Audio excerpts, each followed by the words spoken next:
Bonjour, aujourd'hui c'est lundi et tu fais bien le lundi d'écouter Prière Inspirée pour être encouragé, boosté et passer un moment dans la présence du Seigneur. Très heureux de pouvoir être là avec toi. Chaque jour nous sommes ensemble et le dimanche 100% prière, on se retrouve également. Et à partir de ce dimanche, donc vous retrouverez ceux qui sont sur l'application, tous les podcasts de Prière Inspirée du dimanche 100% prière.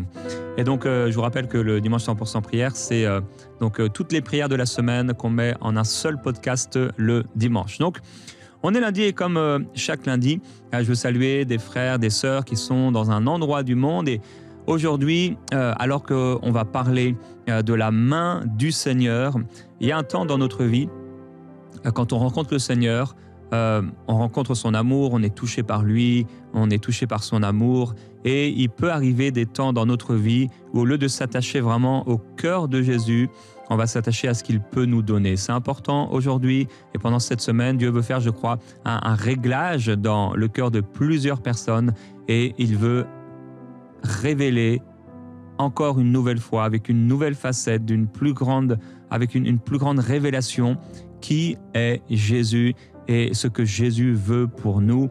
Alors, en ce lundi, je veux saluer les frères et les sœurs qui sont à Libreville, au Gabon. Vraiment que le Seigneur vous bénisse. Osavino Gowenwe. Alors, j'espère que je l'ai bien dit. Osavino Gowenwe. Et donc, je vais vous saluer. Et alors, on n'a pas eu l'occasion encore d'aller au Gabon, mais merci au Seigneur parce que grâce à Internet et à Canal+, on y est chaque jour. En tout cas, quand on ira à un moment, préparez-nous, les sœurs, un bon poulet fumé au niemboué. Alors, je ne pense pas avoir encore goûté ça, mais préparez ça dans la cuisine. Et quoi dire sur Libreville? Il y a beaucoup de choses à dire, mais entre autres, là-bas, on trouve le marché du Montbouette. Donc, le plus grand de la ville, c'est un véritable labyrinthe, apparemment, où on trouve de tout. Et le nom, en fait, Libreville, alors peut-être vous ne savez pas, et des fois même on habite dans une ville, on ne sait même pas d'où ça vient. En 1849, il y a des esclaves qui avaient été libérés sur un navire qui avait été intercepté par la marine française. Et ils se sont installés en fait sur la côte gabonaise. Et la ville fondée pour eux a été baptisée à ce moment-là, donc Libreville, en référence à la liberté qui leur avait été donnée. Donc encore une fois, que Dieu bénisse le Gabon, les Gabonais, les Gabonaises, servez le Seigneur de tout votre cœur et soyez une lumière dans votre génération et dans votre région, dans votre pays. Je veux également remercier les partenaires. Merci à vous tous parce que c'est grâce à vous que nous continuons à produire ces émissions qui bénissent un grand nombre de personnes. Et merci à toi si tu es partenaire avec cette belle œuvre. Je te rappelle qu'il y a un espace partenaire où tu peux déposer tes sujets de prière, avoir des actualités en tant que partenaire. Je veux également partager le témoignage de Cynthia, courtement, Cynthia de France. Elle dit donc 2020, à l'orée de mes 40 ans, je traversais un désert émotionnel et spirituel. J'avais l'impression que Dieu m'avait abandonné, que je n'existais pas pour lui. Je me sentais perdu. Et fin 2023, ma grande amie du lycée, convertie depuis des années, m'a envoyé une vidéo de prière inspirée. Ça, c'est une bonne idée. Continuez d'envoyer des vidéos de prière inspirée, de MCI TV, toute émission qui peut bénir quelqu'un. J'ai écouté l'émission qui a bouleversé ma vie. J'ai commencé à lire ma Bible pour trouver les réponses à mes questions. J'ai décidé de donner ma vie à Jésus pour être compté parmi les enfants de Dieu. Tout a commencé à être plus clair pour moi. C'est comme si un voile était déchiré. L'expression « gloire à Dieu » a commencé à prendre tout son sens. Le Seigneur s'est manifesté à moi et aujourd'hui, je n'arrive pas à vivre sans la présence de l'Esprit Saint. 2024 fut pour moi la découverte du Seigneur, ma conversion véritable. En 2025, le Seigneur me mène dans une autre dimension. Je me sens béni, aimé. Je sais que j'ai désormais un Père qui veille sur moi. Les émissions de MCI, en l'occurrence Prière Inspirée, m'ont fait beaucoup de bien. Désormais, je marche dans l'amour et je ne veux plus me détourner du plan de Dieu pour ma vie. Jésus est mon sauveur, mon défenseur et mon Seigneur à jamais. Amen. Merci beaucoup, Cynthia, d'avoir pu partager ton témoignage. Et je te rappelle à toi aussi, si tu as été touché par le Seigneur, n'attends pas, s'il te plaît, de me le raconter au ciel. N'attends pas non plus de me le raconter dans une conférence ou dans une église où je serai. Mais tu peux aller dès maintenant partager ton témoignage ou à la fin de cette émission sur emcitv.com/je je témoigne. Et tu peux partager avec ton téléphone en vidéo, donc mets-toi en format paysage, donc tu tournes ton téléphone en format horizontal, partage ton témoignage en 2 minutes et certainement on pourra diffuser ton témoignage. La semaine dernière, on a fait une série ensemble sur la parole de Dieu, vivante et efficace. Je t'avais encouragé à pouvoir lire ta Bible tous les jours et poser cette question, où est ta Bible ? Alors, j'avais partagé également comment on peut réussir notre vie grâce à la Bible. Et j'avais parlé d'Esdras, je ne sais pas si tu te souviens, mardi je crois. Esdras, un homme qui était versé dans les Écritures. Et après, mercredi, jeudi, vendredi, on a passé du temps ensemble sur le psaume chapitre 119 qu'on a proclamé pour nous-mêmes avec Marie, pour notre vie. Ça a été vraiment formidable. Je te rappelle la devise de prière inspirée sur laquelle les émissions sont bâties. C'est la vision donc de cette émission, quels que soient les problèmes que tu rencontres et jusqu'à l'imminent retour de Jésus, arrête-toi pour prier et lire ta Bible tous les jours. Marche dans l'amour et dans l'esprit, persévère dans la foi et dans la sainteté. Et aujourd'hui, mon encouragement, c'est de s'arrêter pour prier, avec ce titre de la pensée du jour. Donc, s'arrêter pour prier ou pour écouter. Et on va lire avec Marie dans l'évangile de Luc, au chapitre 10, du verset 38 au verset 42. Comme Jésus était en chemin avec ses disciples, il entra dans un village et une femme nommée Marthe le reçut dans sa maison. Elle avait une sœur nommée Marie qui, s'étant assise aux pieds du Seigneur, écoutait sa parole. Marthe, occupée à divers soins domestiques, survint et dit « Seigneur, cela ne te fait-il rien que ma sœur ne me laisse seule pour servir? Dis-lui donc de m'aider. » Le Seigneur lui répondit « Marthe, Marthe, tu t'inquiètes et tu t'agites pour beaucoup de choses. Une seule chose est nécessaire. Marie a choisi la bonne part, qui ne lui sera point ôtée. » Amen. Alors on connaît cette histoire de Marthe et Marie et c'est vraiment une grande leçon pour notre vie. C'est bon de retourner dans ce texte et de voir, de découvrir à nouveau ces 2 façons d'être avec le Seigneur Jésus. Marie et Marthe ont la grâce extraordinaire d'être avec Jésus. Il est possible que, quelque part, voyant et ayant une intimité avec Jésus beaucoup plus grande que beaucoup de personnes, Marthe et Marie ont l'habitude maintenant de pouvoir voir le Seigneur Jésus-Christ. Elles ont l'habitude de l'entendre et certainement, ce n'est pas la première fois que Jésus entre et mange dans leur maison. Et avec l'habitude d'avoir Jésus dans notre vie, eh bien on peut, à cause de cette habitude, petit à petit ne plus avoir la même révérence, même la même attente, la même expectative, peut-être même le même honneur et le même accueil qu'on avait autrefois. Je ne sais pas à quel point, peut-être quand tu es à la maison, tu réalises que Jésus est là. À quel point tu réalises en partant au travail ou quand tu vas vaquer à tes activités, tu réalises que le Seigneur Jésus est là. Ça fait du bien de réaliser que le Seigneur est là. Je t'ai déjà raconté quand j'ai rencontré Michael Lebeau pour la première fois. J'ai été dans cette église de maison et il n'y avait qu'une seule place au premier rang. Et Michael était là au premier rang et il y avait donc cette chaise vide qui était là à ses côtés. Il était un tout nouveau converti venant au Seigneur depuis peu. Et il avait pris l'habitude de laisser une place à côté de lui pour le Saint-Esprit. Alors c'est assez drôle, mais quand même, j'aimerais te laisser cette image. Est-ce qu'il y a une place pour Jésus dans ta vie? Est-ce qu'il y a une place à tes côtés? Est-ce que tu réalises que le Seigneur Jésus est là? Et donc, la question plus précisément aujourd'hui, est-ce qu'on va s'arrêter pour prier ou on va s'arrêter pour écouter? On prie beaucoup. J'espère que tu pries beaucoup. La Bible nous dit de prier sans cesse, mais on n'écoute pas beaucoup. On prie beaucoup et c'est sûr que dans Prière inspirée, j'évite les longs moments de silence puisque je veux prier avec toi et prier pour toi. Et ce n'est pas forcément le reflet non plus de ma vie de prière personnelle, même si bien sûr, d'une certaine manière, ça l'est. Mais j'aimerais t'encourager à pouvoir prendre des temps de silence également et d'écoute. Et de ne pas être si occupé, déjà de ne pas prier, prendre le temps malgré tes occupations de prier, mais également parfois d'être si occupé par tes besoins de prière, tes sujets de prière, que tu oublies qu'en fait, le Seigneur Jésus est là et qu'il veut te parler. J'aimerais que tu puisses, dans ce moment de prière que nous allons avoir, vraiment écouter. Qu'est-ce que le Seigneur Jésus veut te dire aujourd'hui? Et prendre l'habitude d'écouter le Seigneur et de te dire quelle est l'image que le Seigneur me montre. J'aimerais que tu puisses ouvrir les yeux de ton cœur plus régulièrement pour recevoir de lui les images.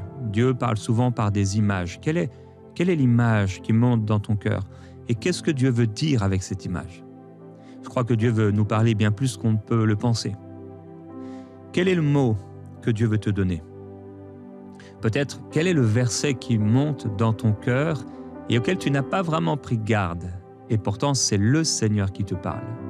Nous connaissons cette parole de Job, Dieu parle tantôt d'une manière, tantôt d'une autre, et on n'y prend pas garde. Alors, je prie aujourd'hui que nous puissions prendre garde à la parole du Seigneur et l'inviter à manger avec nous, et que nous puissions nous aussi manger avec lui, que ce ne soit pas dans un seul sens, mais que ça puisse être vraiment, comme nous le désirons et nous le voulons, une communion et une intimité avec lui. Nous allons prendre ce chant, et pendant ce chant, écoute ce que le Seigneur a à te dire et que tu puisses te sensibiliser à la voix du Seigneur dans ta vie.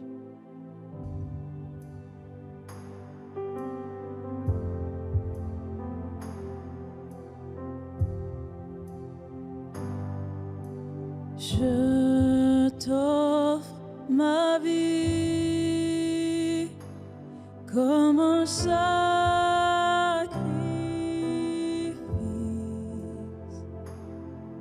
À tes pieds je me tiens, ô Jésus.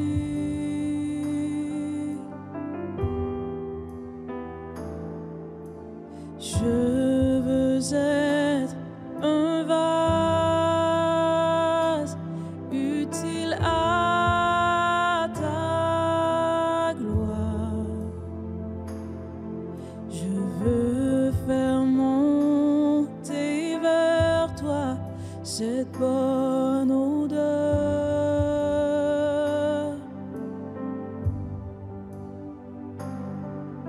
Reçois mon chant comme un doux parfum, plus de toi dans notre intimité, entre et mange avec moi, entre et mange avec moi.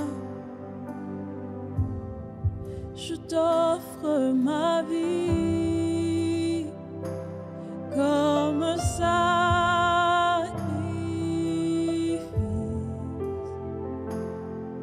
À tes pieds je me tiens, ô Jésus.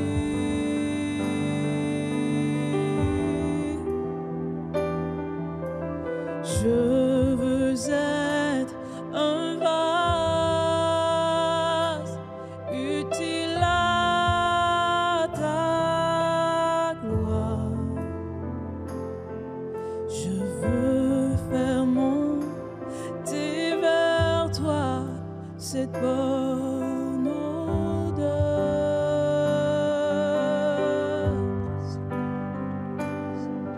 Reçois mon chant comme un doux parfum, plus de toi dans notre intimité, entre et mange avec moi, oui, entre et mange avec moi, oui, entre et mange avec moi, entre et mange avec moi.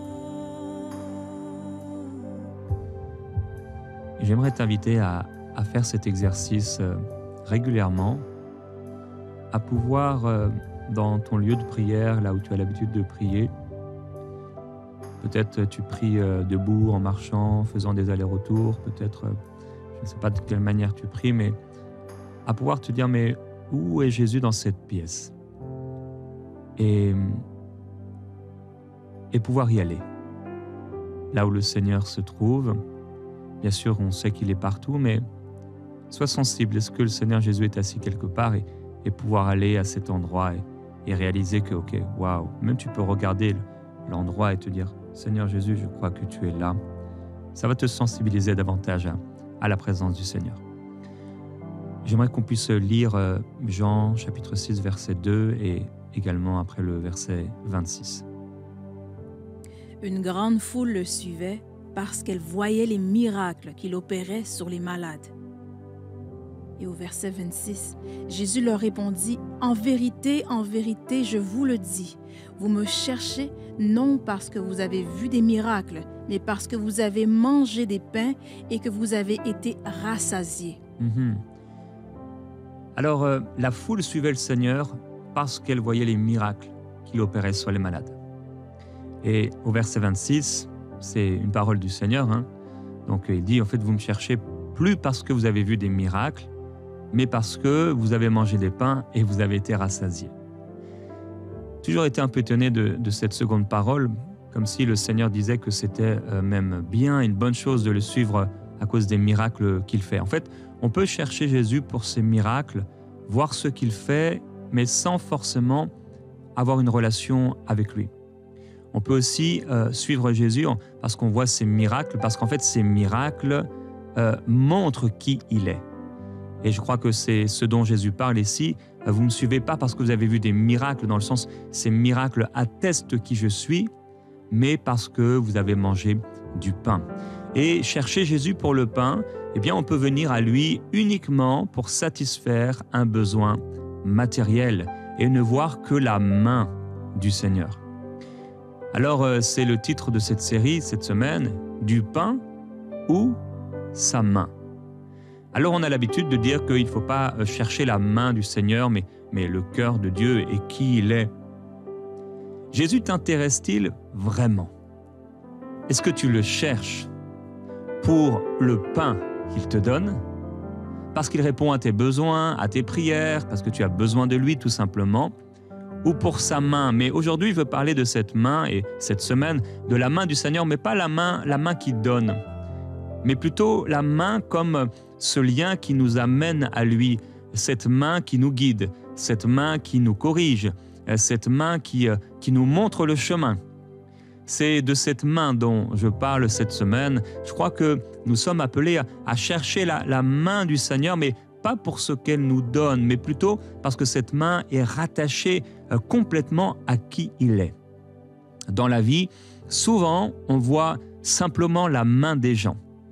Il est fort possible qu'en allant dans le magasin, eh bien, la caissière, le caissier ou l'hôtesse de caisse, on appelle ça comme tu le veux dans ton pays, dans ta culture, eh bien, la personne a passé tes aliments, ce que tu as acheté, peut-être tu mets ça dans un sac, et il est fort possible que tu n'aies vu que la main de la personne. La main qui a pris les sacs. Ça nous est certainement tous arrivé à un moment ou à un autre, tellement on est occupé, on est dans nos pensées, on n'a pas pris le temps de regarder la personne. Peut-être tu es dans un pays où tu peux aller manger au McDo, ou quelque part dans un fast-food, et tout ce que tu as vu en passant peut-être au drive, c'est une main qui te donnait le sac. Peut-être ce que tu vois quand tu vas au restaurant, c'est juste la main qui t'amène l'assiette. Peut-être malheureusement même, tu es un mari ou quelqu'un et tu vois simplement la main de ta femme qui t'a fait à manger et qui te donne.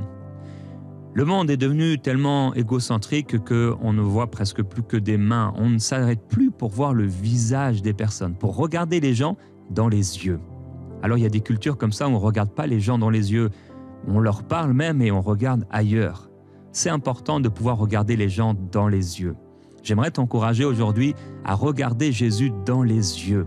C'est pour ça que je t'amène à faire cet exercice même, à regarder Jésus. Bien sûr, il est partout, mais dans ton lieu de prière, que de temps en temps, on puisse se dire, Seigneur, tu es où là? J'aimerais m'asseoir vraiment juste à côté de toi et que tu puisses regarder là où il est et même par la foi quelque part le regarder dans les yeux. Regarde Jésus dans les yeux. Alors, chercher Jésus pour le pain, même chercher Jésus pour les miracles, simplement pour le simple miracle et pas le fait qu'il ait l'attestation, la confirmation de qui est Jésus, c'est vraiment le bas de gamme de la vie avec Christ. S'attacher à Jésus simplement pour le pain qu'il nous donne, la nourriture qu'il nous donne et pas pour qui il est, c'est vraiment le SMIC, le minimum. Il y a tellement plus que cela. Tellement plus que cela. S'approcher de la main, comme j'en parle aujourd'hui, c'est la main comme la preuve évidente de qui est Jésus. Il est écrit, en disant cela, il leur montra ses mains et ses pieds après la résurrection. Que va-t-il montrer Jésus pour confirmer que c'est bien lui? Il est écrit, Luc 24, 40, il leur montra ses mains et ses pieds. Et également, Jean 20, 20, et quand il eut dit cela, il leur montra ses mains et son côté. Et les disciples furent dans la joie, également au verset précédent, qu'on a lu précédemment, ils ont été également dans la joie. Quand ils ont vu ses mains, c'était la preuve évidente que c'était bien lui. Quand ils ont vu ses pieds, quand ils ont vu son côté, mais également, bien sûr, quand ils ont vu son visage, quand ils ont vu ses yeux. Mais il a fallu non seulement ses yeux et non seulement sa voix, mais sa main percée, ses mains percées, ses pieds percés, son côté percé ont été la preuve de qui il était et de ce que la voix qu'ils ont entendue et le visage qu'ils ont vu était vraiment le visage et la voix de celui qu'ils ont aimé. J'aimerais qu'on puisse lire Apocalypse chapitre 1, versets 12 à 16 et on ira un peu plus loin, donc jusqu'au verset 20. Je me retournai pour connaître quelle était la voix qui me parlait. Et après m'être retourné, je vis 7 chandeliers d'or. Donc, il a voulu entendre, connaître quelle était la voix qui lui parlait. Et au milieu des 7 chandeliers, quelqu'un qui ressemblait à un fils d'homme, vêtu d'une longue robe et ayant une ceinture d'or sur la poitrine. Sa tête et ses cheveux étaient blancs comme de la laine blanche, comme de la neige. Ses yeux étaient comme une flamme de feu. Ses pieds étaient semblables à de l'airain ardent, comme s'il eût été embrasé dans une fournaise, et sa voix était comme le bruit de grandes eaux. Il avait dans sa main droite 7 étoiles. De sa bouche sortait une épée aiguë à 2 tranchants et son visage était comme le soleil lorsqu'il brille dans sa force. Verset 17. Quand je le vis, je tombais à ses pieds comme mort. Il posait sur moi sa main droite en disant « Ne crains point, je suis le premier et le dernier. » Et le vivant, j'étais mort, et voici, je suis vivant au siècle des siècles. Je tiens les clés de la mort et du séjour des morts. Verset 20. Le mystère des 7 étoiles que tu as vu dans ma main droite. Et dans ma main droite, tu peux t'arrêter là. Oui. Alors, merci Marie. On voit premièrement la voix. Il entend une voix, mais il veut connaître quelle est cette voix. Et il voit alors avec ses yeux quelqu'un qui ressemble à un fils d'homme, et donc il va voir donc sa poitrine, sa tête, ses cheveux, ses yeux, ses pieds, mais il y a quelque chose de particulier au-delà même de sa bouche et du visage qu'il va voir, sa main droite. Sa main droite a 7 étoiles. Quand il voit le Seigneur, il tombe à ses pieds comme mort, et cette même main droite qu'il a vue se pose sur lui. Et le Seigneur Jésus dit, je tiens les clés, mais je tiens où? Je tiens les clés dans ma main, je tiens les clés de la mort et du séjour des morts. Et il lui dit d'écrire, et bien sûr d'écrire avec sa propre main, d'écrire les choses qu'il a vues. Et il va lui parler du mystère des 7 étoiles qu'il a vues dans sa main droite. Jésus dit également dans Apocalypse chapitre 3, verset 20, « Voici, je me tiens à la porte et je frappe. Si quelqu'un entend ma voix et ouvre la porte, j'entrerai chez lui, je souperai avec lui et lui avec moi. » Amen. Alors Jésus frappe avec sa main Et si on entend sa voix, il faut ouvrir. J'aimerais prier pour toi maintenant sur ces paroles. Seigneur Jésus-Christ, en ce lundi, en cette journée, quel que soit le moment où mon frère, ma sœur écoutent cette émission, ce moment de prière, aujourd'hui tu nous dis quelque chose, c'est que on ne doit pas s'intéresser aux miracles que tu fais pour les miracles que tu fais ou au pain que tu donnes pour le pain que tu donnes, et pas la main qui va donner, mais la main qui est l'attestation, le témoignage, la confirmation de qui tu es. Merci pour ta main droite. Ta parole déclare de nous humilier sous ta puissante main, afin de nous élever au temps convenable. Seigneur Jésus, je prie aujourd'hui pour ta main qui touche quelqu'un. Comme cette main est apparue dans l'Ancien Testament pour écrire à plusieurs reprises. Père, je prie que ta main puisse descendre sur nous. Je prie que ta main descende et soit déposée sur l'épaule, sur la tête, sur le corps de mon frère et de ma sœur. Père, j'appelle une expérience surnaturelle avec ta main. Seigneur Jésus, je prie que ta main nous touche. Oui, ta main nous touche. Que ta main nous touche. Que ta main touche mon frère, ma sœur et l'amène dans une intimité, dans une communion. Seigneur Jésus, tu frappes avec ta main à la porte et nous pouvons entendre ta voix. Oui, ta main nous touche, Seigneur. Que ta main me touche. Je veux, Seigneur Jésus, ta main, non pas pour ce que ta main peut donner, non pas pour les miracles, non pas pour l'argent, non pas pour la nourriture. Toutes ces choses, tu les connais, tu sais et tu connais mes besoins. Mais je prie pour ta main qui amène l'intimité, ta main qui... On ne prend pas la main de tout le monde, mais ta main, Seigneur Jésus, tu veux la coller à notre main. Ta main, tu veux la poser sur le cœur de quelqu'un. Il y a une femme maintenant, la main du Seigneur Jésus se pose sur ton cœur et tu peux ressentir la chaleur de la main de Jésus sur ton cœur. Jésus-Christ te console. Jésus-Christ te libère. Jésus-Christ sèche tes larmes.